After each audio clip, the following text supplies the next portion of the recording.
Okay, so this has been a very, very, very hot week, and I don't have air conditioning. I don't like it. It makes my my sinuses and all those horrible things. However, I'm the only one in my family who doesn't like air conditioning, and if I end up dead and smothered, it's my wife. She's probably going to kill me. It gets unreasonably hot in our house, and we sleep in what essentially is the attic. So sometimes at night the heat is unbearable, and generally what we'll do is we'll run out and we'll jump in the pool, and then we'll go and we'll try to fall asleep before the heat gets too much and we have to go and run and jump in the pool, which I've been doing since I was a kid, and I always thought was fun. She thinks it's less fun, however. But the upside is it makes us very sensitive to what the heat's going to be like. So in the evenings, we make sure that the windows are open, and then I have to get up very early in the morning and make sure that I close the windows and trap a little bit of cool air, Pharaoh style, in the Rousseau household. But last night was tough because it was a long hot day followed by a long hot night with a threat of a storm that never showed up. And last night my wife was like, I might have to kill you. It's time for the Toddcast. You're listening to the Happy Hour Todcast presented by GoodCleanFunLife.com. Find us on iTunes by searching GCFL and subscribe today. Sick in the lane. Yeah, last night was one of those very, very still nights. I don't have to tell you. Yeah, no, we gave up on the air conditioning battle a while ago. Now, here's Todd and Tony. I am Todd from GoodCleanFunLife.com. And I'm Tony Rousseau, no relation. And we got a great week this week. We skipped last week, did we skip 2 weeks? No, we skipped a week and a half. Yeah. Really unlike us. We're both actually busy doing funner things than we used to do. Back when we had crappy jobs, it was like, oh, well, I have to leave my crappy job now so I can go do the Toddcast, wink, wink. And now it's like, wow, I don't have a crappy job. Well, I mean, I have a crappy job, but I don't pay much attention to it. And our creative and professional lives have been getting in the way the last couple of days, which I can't complain about. No, I'd say it's a good thing. I mean, I think there's we've turned the corner, and the Toddcast is by no means laborious, but it's one of those things where it's just a regular, and I want to get it in, because it's great content to keep rolling. But yeah, we're doing fun things. Okay. Yeah, we're busy guys. We're busy guys. And speaking of which, let's just get right to it. You spent last weekend at the Do Tour. Yeah, one of the reasons the week got away from me last week was because we were getting set up for the Do Tour. Last year we didn't pay as much attention to it because we were going to be at Firefly. This year we were dialed into it, and the Do Tour event itself is it's enjoyable. We took the kids down there. It's a great event. I think Ocean City has really done a good job of maximizing its potential. But the real fun for us is the involvement with the athletes and the folks that come into town. And we're kind of chartered with showing them a good time. And Saturday this year was the first year. Now that we're doing this full time, we actually sponsored 2 events to help us get our name out there and that sort of thing. And it was pretty cool. We had a great event on Saturday night after the Do Tour, and this is Matt Dove's event. We've talked about it every year. It's gotten bigger and better every year, and this year certainly did not disappoint either. So that's Saturday, and of course that's the big art show. There were a bunch of bands playing, athletes, mostly skaters, some BMX guys rolled into Maryland's coolest small town, and over there at the Tyson plant. And it was for Matt and Stephanie set it all up themselves, Matt Dove and Stephanie Karn, and it was run like a professionally run event should be run. I mean, it was very, I'd like to talk about the crazy time that it was, and I have video that's going to be coming out for that. But I'm more impressed. maybe this is my age. I'm more impressed with the smooth operation that it was. The food was good, the beer was good. It was like a slow trickle of both. The security was great. So you get a bunch of skaters together, several hundred skaters together in in town, and there could be some problems, but there was none to speak of. And it was really quite an enjoyable event. Now, the first one was almost impromptu, right? It just kind of happened. Well, yeah. Than was planned. The first one, Matt Dove, a former pro skater himself, had decided that he knows what it's like to be on the road. A lot of these guys are from California, and having like a decently cooked meal. Or just a sit-down dinner is sort of few and far between. So he said, I'm going to do crabs and corn. I'm going to do Maryland for these guys who are visiting, and that's how it started when he had a studio over in West Ocean City, and now it's expanded, and now he's actually got skaters who are artists to submit pieces for the art show portion of it. And then getting the bands and all of that to come out and enjoy the time as well. It was also family friendly. I mean, which was great. We took our kids, and they hung out there, almost till the end. So it was quite enjoyable. Yes, I was tuned out of the Do Tour. So what was the big news coming out of it this year? A lot of it is the same. They had a new bowl construction for the skateboard, or for the skateboard bowl competition. They also they weren't able to gather enough of the legends. So the guys that I really look up to and grew up with weren't able to make it out. At least not as far as an event. That's been a big thing in the years past, is the Legends Bowl contest. BMX, we just do our thing, but BMX happened, I guess. Yeah. I think Mark Huey was out there taking pictures of the BMX. So there is some proof that it went down. But it was that. I think the question is right now they're up with their contracts between Do Tour and Ocean City. I think they both have a very good relationship right now, but it's a year-to-year basis going forward, and I don't know about my faith in Ocean City not to screw this one up and let somebody else take this away, but. Was it that kind of vibe? Was it like, okay, we're tired of this now, or? No, I think I do think that the town enjoyed it. I think I haven't heard anything negative from the town. It seems like it's gotten easier over the years. Kind of like the air show. They just do it, and it just happens. And there weren't long lines. There weren't there weren't complaints of noise violations, and the bathhouse was done a year and a half later. But I think I think having great weather definitely helped the scenario. But then I guess the question on the Do Tour side of things is like, is it old? Does having it at the same location? Is that why you can't get the legends out? I don't know. Maybe. I mean, actually, the second event that we did on the weekend was like an athlete wrap-up party. So it was a much smaller, more intimate party with a bunch of the team riders, and it was also sponsored by Vert Skateboarding, some friends of ours out of Baltimore who have a similar website but dedicated just to skateboarding. This is one of the only contests where they have both the bowl and the ramp. And it's up for 5 days, so you have practice runs. It's much more accessible to the fans and enjoyable for the skaters, because it's usually just either a vert contest on the ramp or just a bowl contest. So you have both, and it draws more people. The problem is that we're not centrally located, or we're centrally located to everywhere, but not close to anywhere.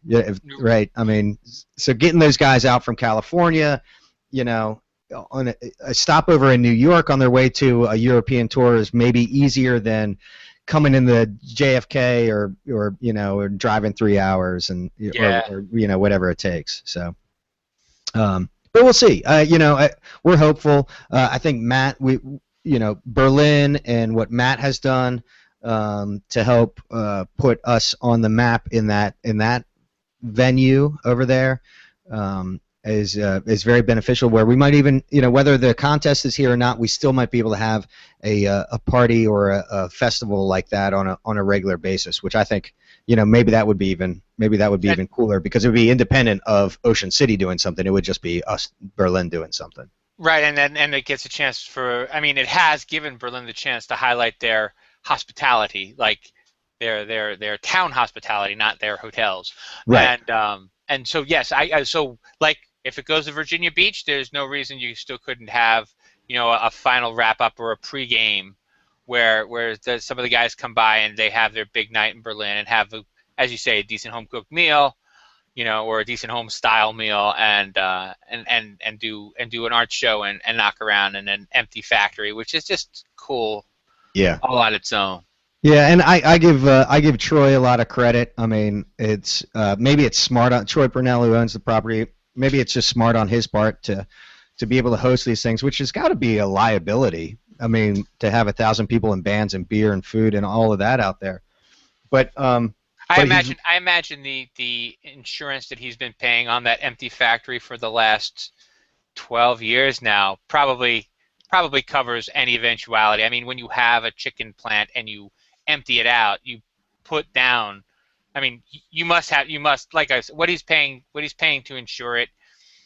Probably they don't even notice, the difference between having people on or not having people on, because it's a great big factory, which is a liability all on its own. Well, I guess that's a good point. But he's highlighting what you could do there, and I know the plans have resurfaced to do, make a whole amphitheater, skate park, recreation park. I definitely think that having an event like that went so well highlights the ability of what is really a blank canvas over there. So, yeah.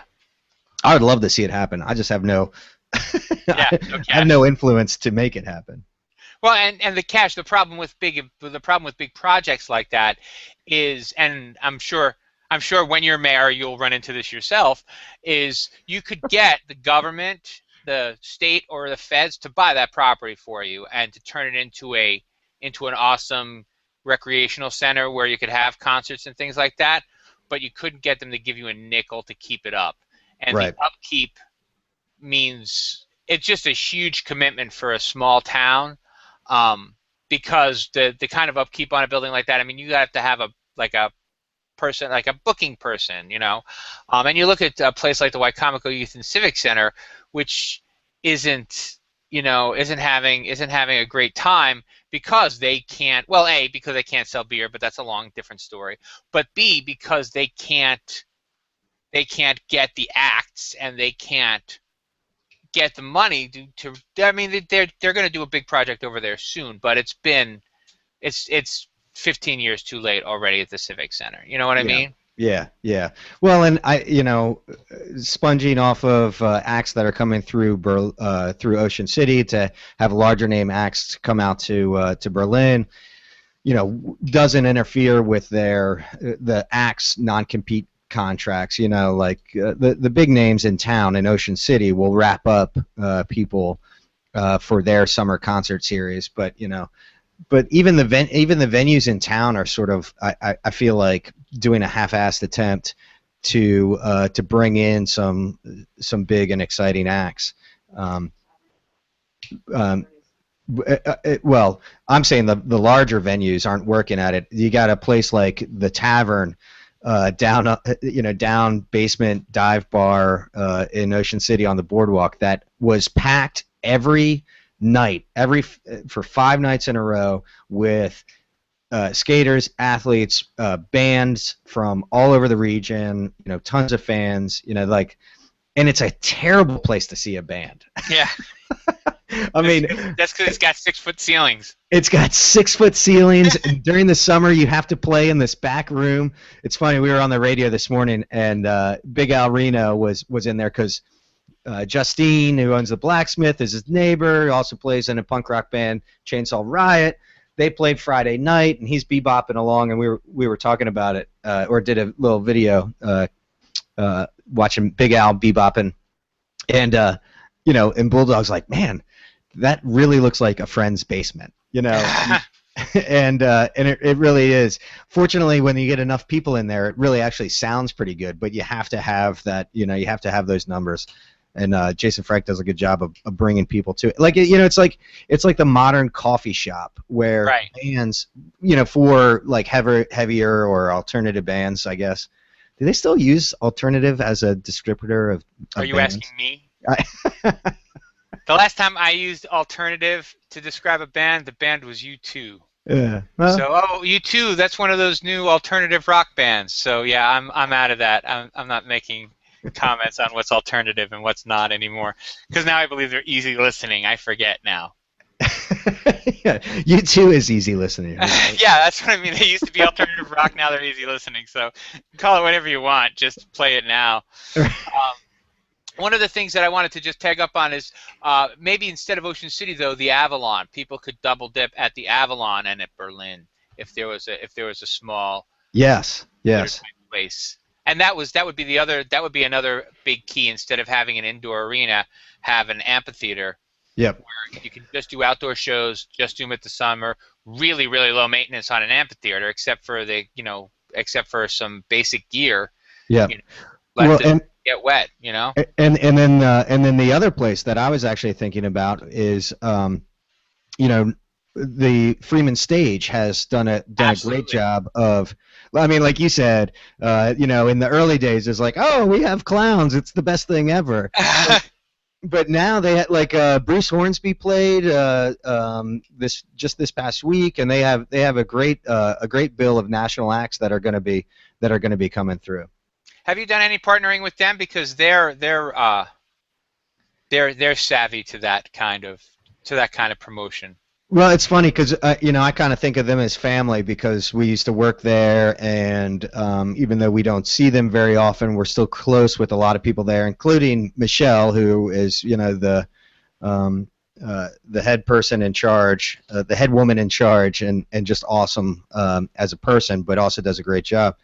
I mean, they are savvy to that sort of thing. They have a great in-house photographer that does great work and can do a little bit of the video stuff too. So I think we're actually we'd love to do something for them, and but I feel like they have a pretty good handle on that. Yeah, no, I was actually thinking the other way. I meant more promotionally, because when I was at the Gazette, they got me anyone who played there, I had the opportunity to interview. So they got me these interview opportunities, and that helped promote them. And the paper usually ran a couple ads promoting their upcoming events and pushed it that way. So that might be something. I wouldn't mind having Bruce Hornsby on the Todcast. He could be invited. Yeah, that would be fun. We definitely have to put our backgrounds up, because I mean this would be a little embarrassing if Bruce Hornsby dialed in. But yeah, I was just for the upcoming. No, I'm sorry. It's something to consider for the 2015, because they always make their announcement in like March or April, and booking guys for the show in March and April would be easy, and then maybe they would sponsor a Todcast featuring Meatloaf or whoever the hell. I'm sorry, Meatloaf is just it's just, I can't believe they still let him go on tour. I'm not saying that he played the Freeman Stage, because he didn't. Did he? No, he didn't. No, but Bruce Hornsby, I would go see Bruce Hornsby. Yeah, we have tickets to go see who? Are Bare Naked Ladies coming back, or was that last year? That was last year. Yeah, we have some. We're gonna go see. We saw Sheryl Crow. I couldn't say enough good things about that. Yeah, it's a great place to see a show. It's an outdoor place. They're doing a similar one here. It might even be the same company doing a similar one here in Delmarva, which for what it's worth, they have people that people have heard of. Not me, but other people. I think there's mostly country acts, and that's why I'm the only one who can't get excited about it. Right. I understand. So we're gonna move on a little bit, and you said you've been doing more stuff with Jack Daniels. What's going on with Summer Honey? Yeah, well, we're officially into the season. I had mentioned when we were setting up that I have a sexy new backdrop, but it's sitting behind me curled up. Yeah, we're doing the promo for looking for the OC Summer Honey, and we're kind of in full swing with that. You can go to our Instagram, or you can just search the hashtag OC Summer Honey, and yeah, having the backing of Jack Daniel's Tennessee Honey, I think is great. We've actually found a couple drinks that people are serving that are pretty tasty, and ran across a number of people who are making that transition from Fireball to Jack Honey as their like sort of go-to, get me going, shot before work. Obviously talking about bar people, but. And airline pilots. Well, I'm glad that you brought that up because I've never been as kind as I could have been to Jack Honey, but man, I hate Fireball. Yeah. I hate living in a world where there's such a thing as Fireball. It's not merely that I don't like Fireball, but I would rather see. I mean, Honey's a reasonable transition to the for people who. I mean, Jack Daniel's does make perfectly acceptable whiskey. Yes. We know that, right? But I understand. They have for years. Yes, they do a good job. And I understand that that some people don't like whiskey by itself, right? And so they have like whiskey and 7-Up or whatever the hell people adulterate their whiskey with. So I could see honey. Honey is actually more traditional, right? It's meaty. But cinnamon, there's no excuse for that. It's just an abomination. Cinnamon. Actually, you know what? There's a Jose Cuervo has something they have Singe, so it's tequila and cinnamon. I'm gonna send a bottle of that to you for your bar mitzvah. My wife recently we had a big party for her 40th birthday, and her aunt brought her orange flavored Patron. I like liquor flavored liquor. I mean, it's fine. Right. I'm gonna have to be the one who drinks it because nobody else is gonna drink it because it's tequila.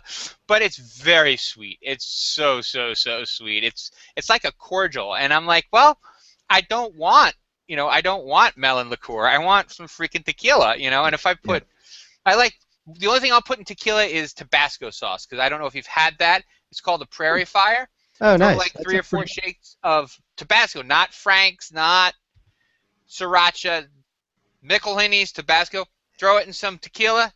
That you get a taste for, and that's dangerous because it tastes so good. You're like, oh, I want another, and then you're like, yeah, you can't just sit here all afternoon and drink shots of tequila because that will end poorly.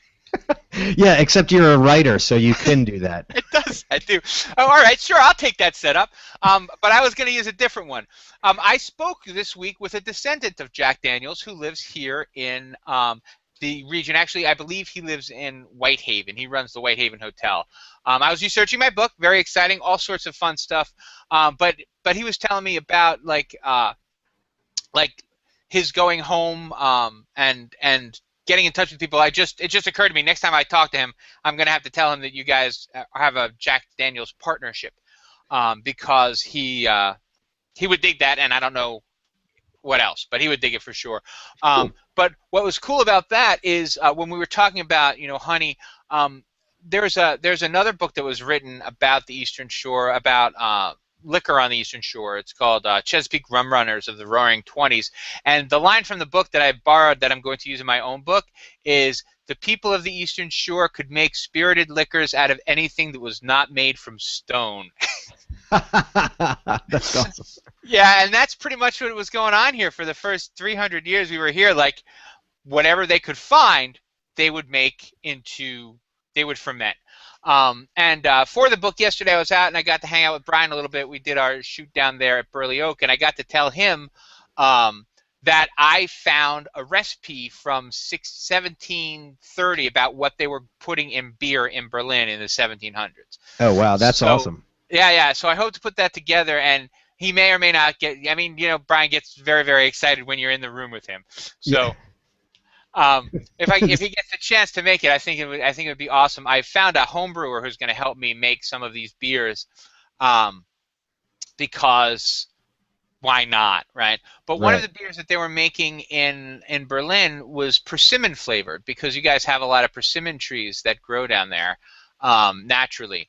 So they would make it with persimmon and with some sort of holly bush, some sort of dried holly. What kind of flavor is persimmon? It's Isn't awful. It just floral? It's just. Okay, so you know what persimmons are? They're the oranges. They look like little oranges that grow on trees. The ones that I like are called Japanese persimmons, and they look like little pumpkins. And if you ever pick one off of a tree and bite it, it tastes, people say, astringent. I say alcohol-flavored sand. It's just this horrible. It dries out your mouth, but it's not in a tart way. What I discovered during this conversation was they're not ripe until after they've frozen the first time. So you can't eat them until after the first frost. And apparently after the first frost, they're quite tasty and very good, and that's why people like them. But unfortunately, here we see them, we're like, oh, look, it's orange, it's ready, and you take it off and you're like, oh my God, that's the horriblest thing ever. Well, so did they ferment it after they were ripe, after the freeze, or were? Yes, what they would do is they would probably make, I mean, they made beer all the time, so what they would do, they would throw it in for the sugars, and it wouldn't be like eating a persimmon. So they could throw it in anytime it was, but they don't. Persimmons don't ripen. They don't even appear ripe until about Halloween or early November. So to use a fresh persimmon, you're not going to get them until November, December anyway. So they would use that in their winter beers, which is, I guess, why they would also use the holly, because it was an evergreen and it was an herb. It's not holly. Don't eat holly. It could be poisonous for all I know. It just looks like holly. So, but more to come on that as the weeks progress. I also got to speak with the head of Old Dominion Brewery, who I did not know this was one of the first guys to start Wild Goose Brewing, which was in Cambridge in the 80s and 90s. 88, I think 88 to 98, they ran that brewery, and they sold out to Frederick, and then Frederick ran them into the ground. And these guys were like, I talked to a couple of them, and it was unpleasant for them, and that's too bad, because unpleasant still, or the process. Still, they're still a little pissed off about it. They got a raw deal from the bank. Read the book if you want to hear the whole story. But what's interesting is, when I started, the first couple times I had Wild Goose, I wasn't crazy about it, and it has kind of this mixed reputation. People who are nuts about it and people who think it's awful. What I didn't know is that they used open fermentation, which is really rarely used now, because beer can go bad, and you have to be very, very careful. But it also brings like a different flavor to the beers that you can't get with closed fermentation. Sierra Nevada, for instance, uses open fermentation in their beers, and their beers are okay, I think. Yeah. I think a lot of people think that. So, but that's why it tasted weird to some people, I believe. What was the timeline of Wild Goose? When were they real prevalent? 95 to 98. They sold out in 98. And then Frederick Brewing made a big deal about them between 98 and 2005 when they closed. Yeah. So you may have had that, but that wouldn't have been as good. And then recently they tried to reboot it. Flying Dog bought it. So Flying Dog was going to start producing it, but then they hit so big that they couldn't spare the bottle lines for. Right. Well, it's funny because I didn't know the connection, but you're talking about Wild Goose. I'm nodding like I know what you're like about the history. I didn't know the history, but what I realized is that was one of the first craft beers that I really enjoyed, because this was back in college, that 94, 95, time period where I was working at a liquor store. That had a great beer selection, and I'll never forget. That was definitely a good beer that me and my roommate used to sample way back in the day. You may be remembering their winter warmer beer, which was White Goose. Yep. I think it was called White Goose. But that was their big hit. It was a big, dark, interesting beer, and people liked it. Yeah, that's cool. How about Yeah, that? very, very cool. And so speaking of Brian, anything going on at the brewery we need to know about in the Well, upcoming weeks? yeah, we're we've teased it. I know you were giving me a hard time about the Kickstarter being around the corner for quite some time, but as with anything, all good things come to those who wait. We pushed off actually launching the Kickstarter a couple weeks for two reasons. One, because it looks like we're going to be going for a more automated canning line, which will about double the goal that we're going after, and which is going to be like $80,000 on Kickstarter, which no brewery that we have found has done this to this point, but also no brewery has had the following that Burley Oak has. But I think with that, and then also the summer season, we were going to launch it July 1st, but with the holidays and that sort of thing, we're going to run it more the end of July and into August to be able to have a wrap up right around the third year anniversary. But I mean, it's exciting stuff.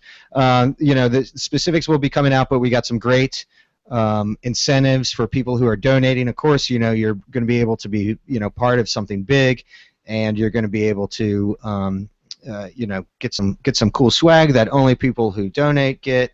There's going to be some prizes up for beer dinners and kind of weekend stays. Kind of bringing the whole Burley and Berlin experience together. So it'll be exciting. Plus, I still have to get the video together, but I have all of the principal shots for that. But just pulling that together, it will be. I think you'll enjoy it.